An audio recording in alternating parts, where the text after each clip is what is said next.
신명기 24장 1절로 5절 말씀 교독합니다.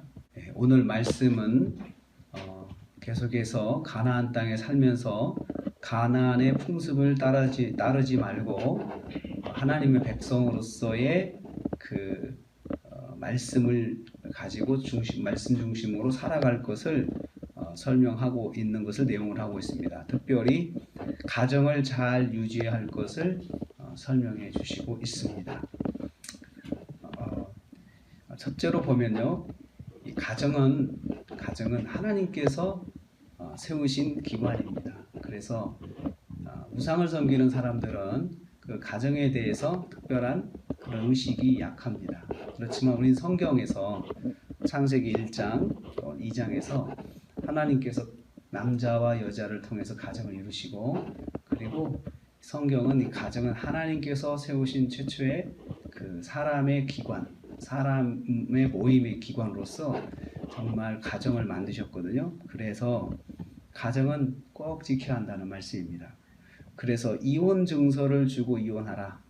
만약에 이혼을 하게 되면은, 그런데 여기 보면 수치되는 일이 있음을 발견하였을 때, 그냥 원래 율법은 원래 하나님의 말씀은 가정을 꼭 지켜야 됩니다. 그런데 수치되는 일이 있어서 이혼을 하게 될 경우, 발견할 경우에는 이혼을 할 수 있는데 그래서 수치되는 일이라고 하는 건 뭘까요? 이미 이 성경은 음행 같은 것은 이미 사형이에요. 그래서 그것을 말하는 것이 아니고 율법 학자들이 이것을 해석하는 것을 이렇게 보면은 그렇습니다. 여러 가지 해석들을 하는데, 이 수치되는 일이라고 하는 것은 신체적 결함이나 부인으로서 역할을 못할 때를 말하는 것입니다. 그래서 유대인의 율법 학파인 힐렐 학파라고 하는 그 사람들은 그걸 그렇게 해석을 합니다. 그래서 뭐 예를 들어서 밥을 태웠다 그러면 이혼할 수 있다는 거예요. 그러니까 이 사람들은 그렇게 적용을 했죠. 그러니까 부인으로서 역할을 잘 못했다. 그런데 순전히 남편 마음이잖아요. 지금 보면 남편 마음이잖아요. 근데 가나안 사람들은 쉽게 이혼을 했습니다. 그냥 자기 마음에 안 드는 기분 나쁘게 이혼을 해버렸어요. 그냥 그것도 선포하면 돼요. 당신은 이혼이야 라고 하면 선포하면 끝이에요. 그래서 이슬람 사람들은 그렇다고 그래요. 당신은 이혼이야 하면 끝이래요. 그냥 그날로. 그런데 그렇게 쉽게 이혼하는 것을 못하게 하시는 거죠. 이방인들처럼. 그러니까 사람들이 가나안에 들어가서 보니까 이 사람들은 이혼을 쉽게 하네. 그래서 우리도 하자라고 따라서 할 것 같으니까 하나님께서 그런 경우에는 만약에 신체적 결함이라든지 뭔가 문제가 있을 때는 하되 이혼 증서 써줘라. 이혼 증서 써서 그 여자 손에 들려줘라. 부인 손에 들려줘라 라고 하는 건 뭐냐면 쌍방합의잖아요. 이혼 증서를 자기 손으로 받아간다고 하는 것은 나도 인정한다는 거 아니겠어요. 그러니까 그런 경우에는 이혼을 하고, 그리고 이혼한 여자는 재혼이 가능해요. 그 이혼 증서를 가진 여자. 그러니까 그것을 보장을 해주는 거. 이것은 뭐냐면 함부로 이혼하지 못하게 하고, 그리고 이혼을 당한 그 여자 입장에서는 또 재혼을 할 수 있도록 그 증서가 내가 특별히 어떤 음행이라든지 그런 문제가 아니고, 나는 남편이 이렇게 나를 마음에 안 들어 해가지고 나는 이혼을 했다라고 하는 그러한 증서가 표현을 하는 거니까, 그걸 가지고 있으면은 재혼이 가능했다는 거죠. 그래서 이 규정은 가나안 사회가 이혼을 쉽게 하는 것을 방지하는 거죠. 가나안 사회에 들어가서 이스라엘 백성들이 쉽게 그들의 문화를 따라가지고 쉽게 이혼하는 거죠. 그래서 여러분, 요즘에 세상의 문화가 이혼을 쉽게 하니까 우리 성도들도 쉽게 생각하잖아요. 쉽게. 그런데 우리 성도들은 항상 기억해야 할 것이, 가정은 하나님께서 세우신 그런 기관이기 때문에 우리가 결혼할 때 하나님 앞에서 약속하잖아요. 하나님 앞에서 예배 드리면서 결혼하잖아요. 자녀들이 그렇게 했기 때문에 이것은 어떻게 하든 지키도록 노력을 해야 된다라고 하는 것이죠. 그래서 남편이 일방적으로 그렇게 이혼하자라고 해서 되는 문제가 아니다라는 것입니다.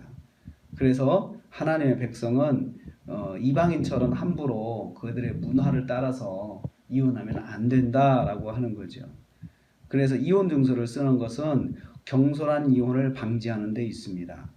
그래서 예수님께서 사역하실 때 바리새인들이 이 문제를 가지고 예수님을 테스트했어요. 마태복음 19장에.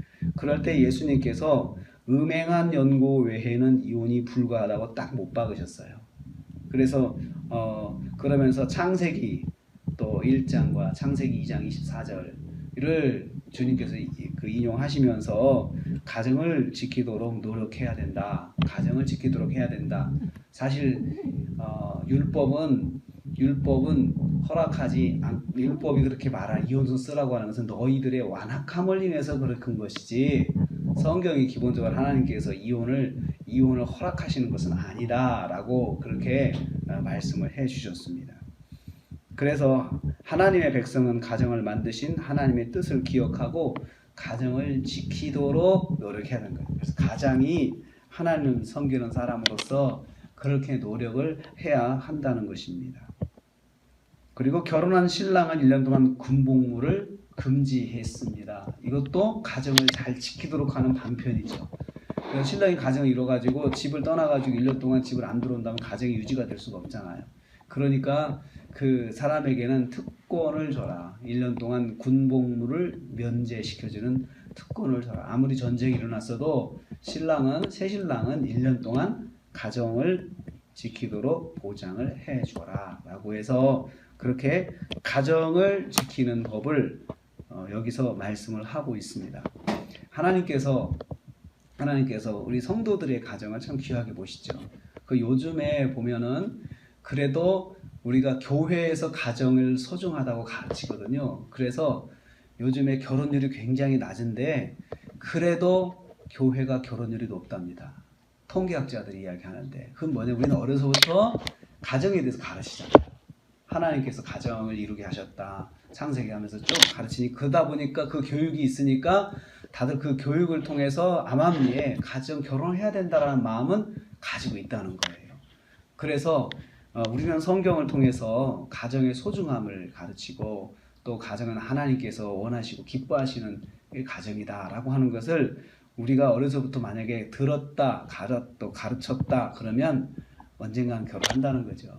꼭 그 마음을 하나님께서 지키도록 요구를 하셨습니다. 오늘 특별히 우리가 하루 한 주간을 지내면 이번 주는 참 가정을 위해서 기도해야겠다. 우리 대한민국이 가정을 소중하게 여기는 대한민국이 되게 해달라고 기도하고요. 또 젊은이들이 가정을 이루도록 하나님의 뜻을 순종해서 가정을 이루는 마음을 갖게 해달라고, 특별히 크리스찬 젊은이들이 그런 마음을 갖게 해달라고 기도해야 되겠습니다.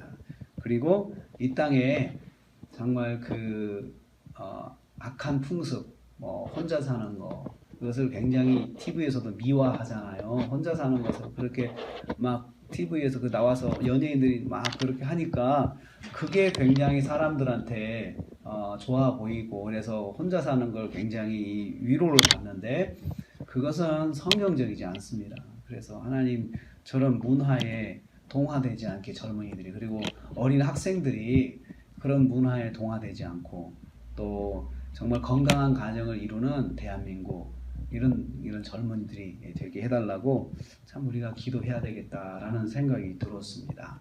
그래서 이번 주간에 가정을 소중히 여기고 또 가정에 대한 그런 꿈을 가지는 대한민국 젊은이들 되게 해달라고 기도하시면서 또 한 주간 동안도 또 우리 자녀들의 가정 또 우리 가정도 소중하게 잘 세워질 수 있게 해달라고 기도하시면서 한 주간 승리하시는 저와 여러분 되시기를 주님의 이름으로 축복합니다.